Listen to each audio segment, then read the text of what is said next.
Warm welcome to Disky Talk with Luyolo. If you're tuning in for the very first time, I do ask that you please subscribe and hit that notification bell. If you've been a part of this journey, I hope you thoroughly enjoy this episode. So, on today's episode, I discuss all things Nedbank Cup semi-final as I have a tactical pre-match analysis of Stellenbosch versus Sekhukhune United.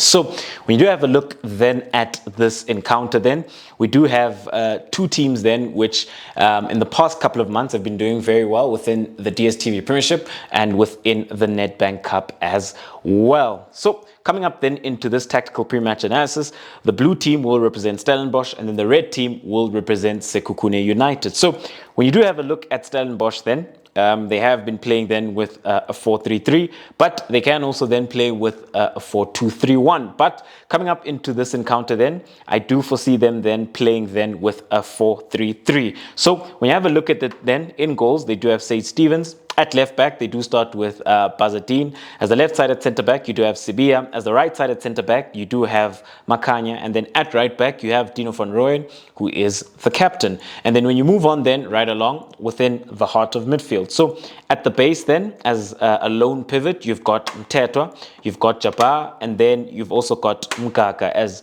the 2-8s. But within midfield then, there is also Jaden Adams, who is an option within the heart of midfield. You do have Sihle Nduli as well, who is an option. And then, for example, when they do play a 4-2-3-1, what you would see then is Mtetwa and Jabbar, and then you would see Andre de Jong there. So that is also another option with regards to how they might go about things. But let's stick then to this 4-3-3. And then when you move on then right along, off the left-hand side, they do start then with Mendieta. Up top, you do have Rayners. And then off the right-hand side, you do have Titus. So when you have a look at this Stellenbosch side then, they are a team then that is very good in possession of the ball, very fluid, and also then how they look then to ensure that they are able to progress the ball through the thirds. However, what does it look like with regards to their build-up? So when they do look to build up, they do look to build up from very deep, where you'd have the two centre-backs opened up on either side of the goalkeeper. You have the full-backs deep and wide. The eights then would be high up within the two half spaces. Then you have Mtetwa looking then to become the first receiver.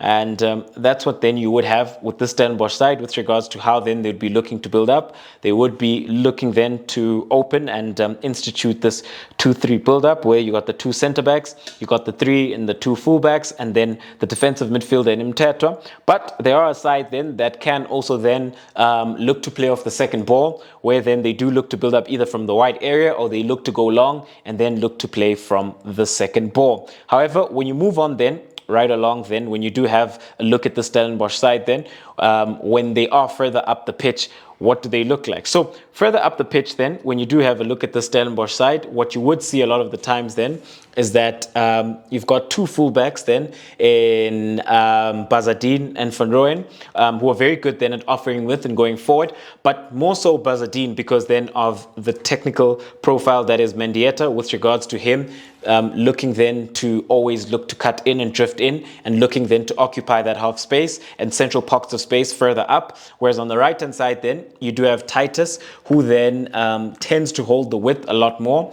So he does tend to look to offer more maximum width in relation then to Mendieta. And then with Dino van Rooyen on the right-hand side, he would hold a deeper pocket of space. But sometimes what you will see then is that he does look then to overlap. Then you would have Titus then looking to drift in. So that is the relationship that is instituted between fullback and winger when it comes to the Stellenbosch side. Quite dynamic then within those wide areas with regards to how they look to penetrate. However, when you have a look at the offensive scheme, let's just push those players further forward. Have a look at what do they look like. So what you would see then, there's Bazadine, ball side, looking then to offer the width, and then you would have Van Rooyen, who'd be looking to be in that deep pocket of space. So that is what you would see with Jabbar looking then to break forward, even Umgaga at times also looking to break forward. So they do tend to commit a lot of numbers when they do go forward, because they are quite an offensive team, and they are a team then that look then to impose themselves from an offensive perspective, as in recent games they've scored a lot of goals. They're also a team then that creates a lot of chances, but the downside to that is that sometimes their finishing does let them down. Another strength of theirs then with regards to the Stellenbosch side then is that when it comes to offensive transitions and counter-attacks, they're quite deadly with regards to the speed that they have, the decision making, and the ability then to finish off those counter-attacks.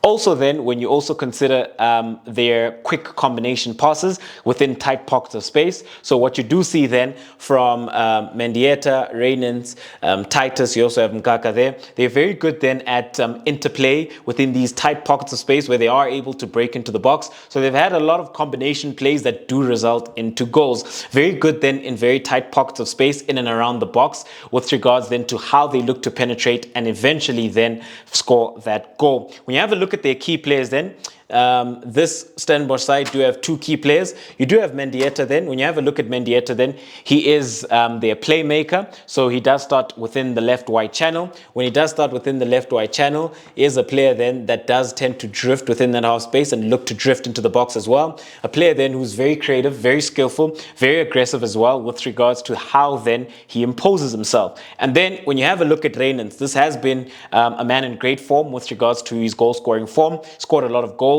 He's very quick, he's very strong, and his link-up play is also very good with regards to how then he is able then to combine with those around him. And also then an interesting thing to note then between Mendieta and Rayners, sometimes you do see them swapping. Then you would have Mendieta coming central, then Rayners does come off the left-hand side, and when Mendieta does come central, he is able to drop and sort of institute an overload within the heart of midfield. Then you'd have four within that heart of midfield, where Mendieta does tend to drift and drop in. So he does have quite the free role for this Stellenbosch side. Does start within the left wide channel, but tends to drift in a lot. Sometimes you do also then find him on the right hand side. So that is Stellenbosch then with regards to how do they look like then in possession, and how then they look to impose themselves with their key players as well. But a key feature then of the Stellenbosch side is how they look to press, because they press very well. So when they do look to press, what they do then is oftentimes,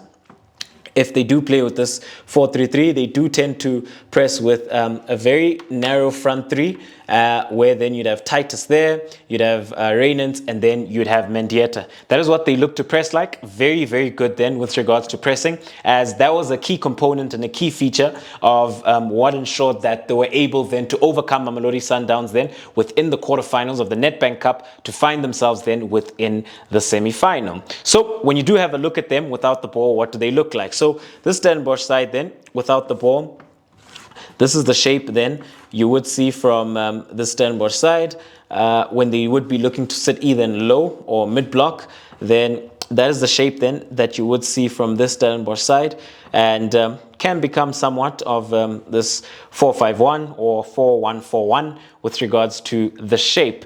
Then when you have a look at Stellenbosch with regards to their weaknesses, so when it comes to Stellenbosch then they do struggle a lot within the wide areas. So they struggle dealing with wide penetration and crosses, and in that regard a lot of the times their centre backs are not able to deal with those crosses. So that is an area then that Sekhukhune United could look to exploit them in, especially considering the type of players that they have and how wide then they are able then to ensure that they get those wide men. So with Stellenbosch then, that is what they look like with regards to the offensive scheme, with regards to the build-up scheme, with regards to the defensive scheme out of possession without the ball, their key players and their strengths as well. When you move on then right along and have a look at Sekhukhune United. So when you have a look at this Sekhukhune United side, so they play then with a 4-3-3. So traditional 4-3-3 then.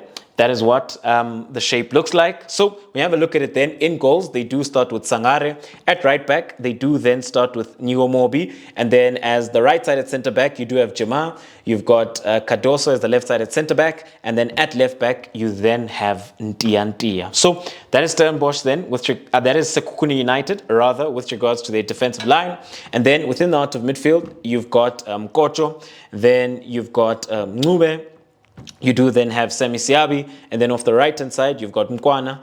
Up top you've got Huizo, and then off the left hand side they do start then with Litswalo. So that is Sekhukhune United with regards to what do they look like. So what do they look like then with regards to their build up? So quite interestingly then within their build up, what you would see then from this Sekhukhune side is that they are quite situational. Most cases they are looking to build up from deep, but if they are put under pressure, they do sometimes look to bypass the first line of pressure, then look to play off the second ball. So what you see then from this Sekhukhune United side, firstly, you'd see the two centre backs either side of the goalkeeper. This is where it becomes very interesting then, because then what you would see is that their wide players in Mukwana and Litswalo stay very, very wide. So they offer maximum width where they sit right on the line. And then what you would see then is that their two fullbacks would look to invert. Then you'd have Mokotjo there looking to act as the first receiver. Then you've got Ndia coming in. So this is the shape then that you would see then from this Sekhukhune United side with regards to what do they look like in possession and how then they look to facilitate their build-up. So this is what you would see then, and what this often does then is that it opens up that wide passing channel into the two wide players, and then they also then look to overload the central area. However, what do they look like further up the pitch within the offensive scheme? So move them further up, the shape doesn't change. It then goes into a 2-3-5. So you've got your two centre backs there. So you got your fullbacks who would be looking to invert. You got your two centre backs there. Then you'd have Mokotjo there. So that's what it would look like. So that's what they would look like then within the second phase and then within the third phase. The key then becoming that they ensure that their two wingers stay as high and as wide as possible to ensure that they do stretch the opposition back line. And then their wide players then do get into those 1v1 situations where then they are able then to institute then that qualitative superiority within those 1v1 situations, more so than with Mukwana because he is very quick, very skillful. And with Litswalo then we do know that he is much more of a forward line player with regards to how then he looks to play. So he isn't so much a wide player, but tends to drift in a lot later, but he does start then within this left-wide channel. Then you'd have Mokotjo there, you'd have your two fullbacks who are stationed there, and then with regards to the 2-8s, they look then to get as high as possible within the two half spaces. You do also have Roderick Kabwe, who, if is fully fit, I would imagine that he would start within this left-sided half space, who is quite key then. So that is what Sekhukhune United look like then in possession, and what they look to do, overload the midfield with having these two inverted fullbacks coming in, then stretch the pitch then with the two wide players. So that is Sekhukhune United. And then when you have a look at Sekhukhune then with regards to their key players. So a key player then for this Sekhukhune side then is Mokotjo within the heart of midfield. So when you have a look at Mokotjo, he's quite key then with regards to how Sekhukhune United look to impose themselves and how they look to play, especially then in build-up phase, because he is the first receiver. He does look to collect the ball deep, offer the first passing option from the centre backs. And when you have a look at him then, he's got great range of passing with regards to his technical ability and how then he is able then from deep to be able to play then those diagonal balls, how then he's also able to play line breaking passes within those tight pockets of space in between the lines, looking then to find his eights and his more creative players, and also then quite key within the heart of midfield with regards to looking then to break down play. So that is then Mokotjo with regards to what he's very good at and how important he is for this Sekhukhune United side. So when you have a look at Sekhukhune then, what do they look to press like? So they do look then to press within their 4-3-3 shape. So what they do is that they're quite disciplined then in keeping these two lines of three. So this is what Sekhukhune United do with regards to how they look to press. They look to press with those three men. Without the ball, what do they look like? So their mid block and their low block remains a 4-3-3. So very, very disciplined then within how then they look to maintain those two lines of three, be it the midfield line and then the forward line. So that is what they would look like then, even within their mid block. And how then they would be looking then to pose themselves. Of course, they'll try sit as compact as possible to ensure that this Stellenbosch side can't then look to play through them. So that is Sekhukhune United then, with regards to how they look like from a tactical standpoint. That is Stellenbosch as well. So when you do have a look at this encounter coming up into this one, I do foresee Stellenbosch then being able to go on and ensure that they do advance to the finals of the Nedbank Cup. So I do foresee Stellenbosch beating Sekhukhune United when it comes to this game, and I do think that the score will be 2-1. However, at home, do let me know what is your score prediction, and what do you make then of this encounter within the semi-final of the Nedbank Cup, and who do you think then will advance to the final, and who do you think then will be the final? Thank you very much for tuning in to yet another special episode of Diski Talk with Luyolo. Signing out.